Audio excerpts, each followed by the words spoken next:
O processo 7 da pauta, com a palavra o conselheiro Walter Auano.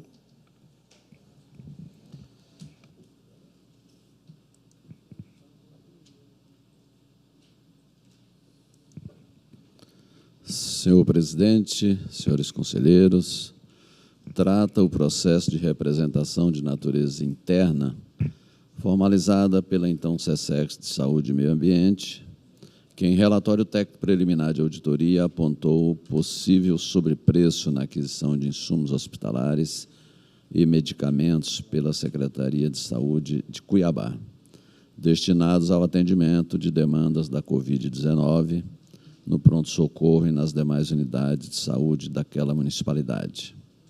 Citados, o gestor e o representante da empresa contratada apresentaram defesas. Após analisadas, a SESEX sugeriu a manutenção da irregularidade relativa a sobrepreço.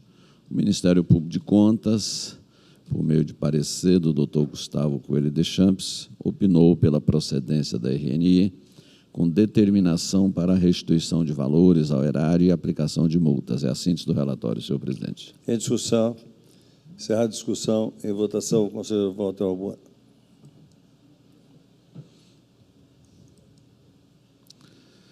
O possível sobrepreço, apontado pela equipe técnica, resultou da comparação do valor unitário dos insumos e medicamentos adquiridos ao de outras contratações públicas que apresentaram não só grande diferença de preços e quantitativos entre si, como também produtos de mesmo tipo e quantidade, com valores bastante discrepantes uns dos outros, conforme exposto e demonstrado no voto integral. Essa metodologia, entretanto, não reflete a realidade dos preços, ainda mais no período de combate à pandemia, onde a oferta não atendia à demanda. Esse assunto é muito recorrente, senhor presidente. É uma situação totalmente excepcional. O mundo inteiro não tinha como ofertar os produtos demandados, até porque eles não existiam no mercado. Então, eu conversei isso muito já com o senhor procurador-geral, discutindo tecnicamente, né? E cada caso é um caso e é atípico por si só, dependendo do momento. Mas, dessa forma, então, sem terem sido desconsiderados da apuração da média de preços dos citados produtos às contratações públicas pesquisadas, que apresentaram grandes disparidades de valores e quantitativos, não há elementos que confirmem o sobrepreço na compra pública aqui citada. Venho repetindo em meus votos, acabei de falar agora, que para reconhecer a ocorrência de sobrepreço é necessário adotar metodologia segura que permita verificar a real média dos valores praticados no âmbito da administração pública. Isso aqui é um tema geral. Para, então, a partir daí, comparar o preço estabelecido na contratação pública questionada, e aí reflete o caso concreto aqui. Com essas razões, afasto o apontamento sobre preço. Mantenho, contudo, a irregularidade na formação do preço. Apesar dos argumentos que a administração se valeu da tabela CEMED, é pacífico que esta não reflete os valores praticados nas contratações públicas, não sendo adequado, portanto, para compor isoladamente o preço público. Diante do exposto, acolho em parte o parecer do Ministério Público de Contas e voto no sentido de julgar procedente a RNI com a aplicação de multa e determinação legal. É a síntese do voto, senhor presidente. Senhores conselheiros que votam de acordo com o voto do conselheiro relator permanecer em silêncio, com a palavra, o conselheiro Antônio Joaquim. Presidente, eu acho necessário registrar aqui, primeiro quero antecipar que estou acompanhando o voto do relator. A questão do preço, do sobrepreço, independente da questão endêmica, mundial, do grande problema da endemia e do Covid, que realmente impactou na questão da oferta e procura, e isso impacta em preço, evidentemente, mas acho necessário fazer esse registro. Por que as autoridades não aceitam o consórcio de saúde? Não implantam o consórcio de saúde, conselheiro Walter. Vou te dar aqui um exemplo material, clássico, de que como os gestores fazem falta na hora de tomar as decisões adequadas. No governo Dante de Oliveira, em 1995, o primeiro ano, começou a ser implantado os consórcios liderados pelo então secretário Júlio Miller. Naquela oportunidade, nós que eu digo, nós éramos todos do governo, recebemos uma visita de uma equipe de saúde do Paraná, na Secretaria de Saúde, para conhecer os consórcios. Traduzindo, em 2016, eu, presidente do tribunal, o procurador Mauro Curvo, chefe da Procuradoria do Ministério Público do Estado, fizemos um trabalho de IAMM, junto com o Neurilan, já era presidente, e continua sendo, de convencer os prefeitos e o governo do Estado para implantar o consórcio nos moldes do consórcio do Paraná. Que é perfeito, que é perfeito.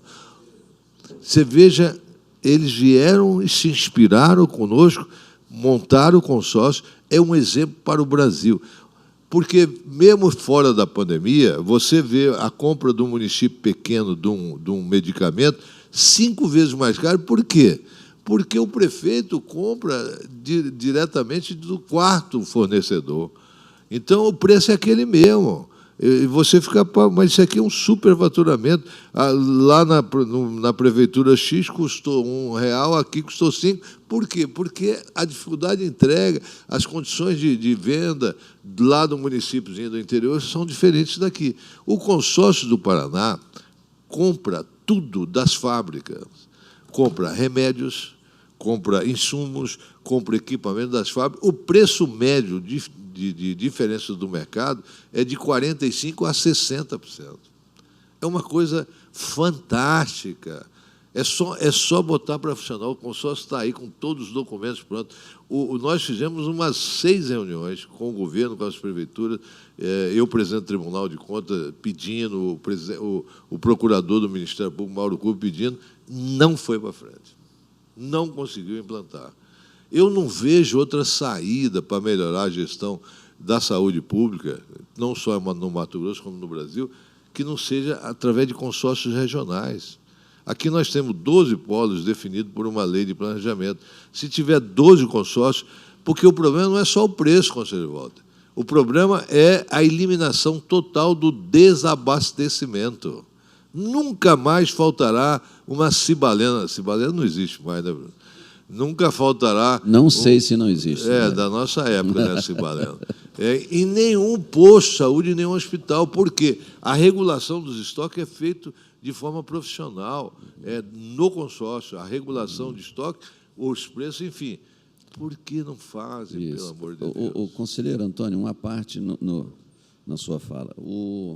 E há informação que é uma resistência das autoridades políticas omissão, municipais? conselheiro Walter, absolutamente omissão.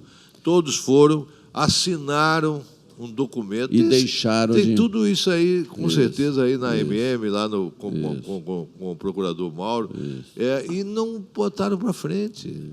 Não botaram para frente. Uma pena. Não houve vontade política. Não houve vontade política. Eu acho assim que é preciso enfrentar essa questão e decidir por isso, porque não tem outro caminho.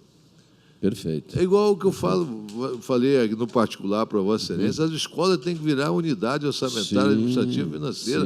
Não tem como um secretário de Educação em Cuiabá resolver problemas administrativos e financeiros da escola de Vila Rica, 1.300 quilômetros daqui, de Coniza, 1.050 quilômetros daqui. Com a permissão do presidente, conselheiro Antônio, eu quero, primeiro, me dizer que me alegra a gente recordar de boas práticas e que poderiam estar avançadas, como no caso concreto aí o Estado do Paraná copiou a boa prática, melhorou, consolidou e aqui há perdas. Quando Vossa Excelência conversou em separado, falando sobre a autonomia da escola, o senhor se lembra que a experiência de descentralização automática e sistemática para a escola foi o município de Cuiabá, que até hoje tem o Fundo Único Municipal de Educação, criado quando eu fui secretário lá, e a escola passou a receber os seus pequenos valores para resolver os pequenos problemas. Aí Vossa Excelência diz, por que não avança logo, e é uma ideia que é sua, e que já recebeu a marca, essa marca é de Antônio Joaquim, da unidade orçamentária local, para resolver todos os seus problemas. Não fazem porque as pessoas políticas, em regra, têm medo de ousar. E de ceder o poder. De ceder o poder, por um lado, e, por outro lado, tem medo porque o povo da caneta, a chamada capa preta, não tem dó. Basta a pessoa resolver ousar que vem ali uma reprimenda. Como, por exemplo, tudo vira sobrepreço porque está fora da tabela. Porque está fora da tabela. Eu tenho dito, conselheiro Sérgio, conselheiro Valdir, é assim, eu não vejo nenhum caso igual ao outro. Pode até se assemelhar. O exemplo que eu dou está na área do nosso presidente, que é engenheiro. Não existe nenhuma ponte de 12 metros de concreto que seja igual à outra. Nenhuma, porque depende, primeiro, do terreno, da vazão do rio, etc, etc, etc. Não vou entrar na área do senhor, não, conselheiro. Mas não existe. Então, a auditoria do Tribunal de Contas, os conselheiros do Tribunal de Contas, os integrantes dos Ministérios Públicos, precisam adentrar o caso concreto. Então, eu aproveitei um assunto para citar o outro, mas é uma pena que os consórcios, então, não estejam implementados, e é até tacanho, né? Você está dizendo assim, perda de poder, mas que poder? O poder não é bom, não é para você realizar bastante, realizar na forma da lei, ter capilaridade, atender o cidadão. É incrível.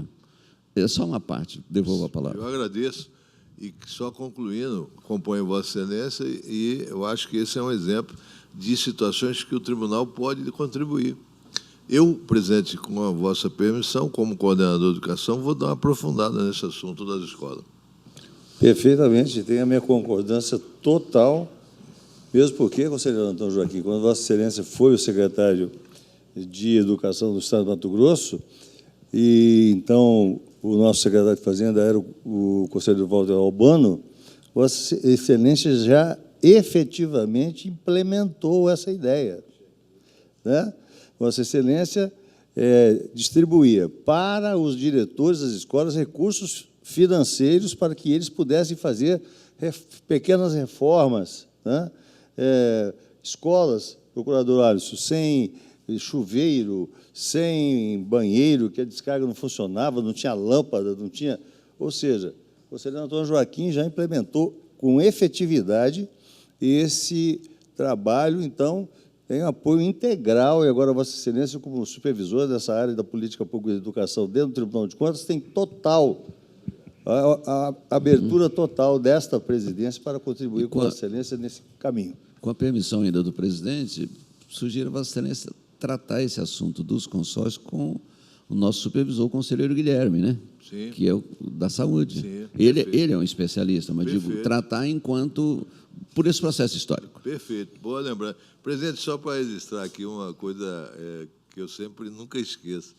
Você, naquela época, dizia, cadê o cheque educação? Cheque educação. Chegou até ter denominação, né? Cheque educação. Cheque educação. Foi fantástico aquele trabalho que Vossa Excelência desenvolveu e que teve uma aprovação integral de todos os diretores de escola, né? Parabéns, conselheiro Antônio Joaquim, mais uma vez. E trocar uma ideia com o conselheiro Guilherme Maluf com relação à questão específica da saúde, mas também avançar nessa questão da descentralização orçamentária e financeira das escolas estaduais. Processo 17.423, dígito 8 de 2020, relator conselheiro Walter Albano, acordo 264 de 2022, resumo de ementa. Prefeitura Municipal de Cuiabá, representação de natureza interna procedente, aplicação de multa, recomendação à atual gestão, publique-se.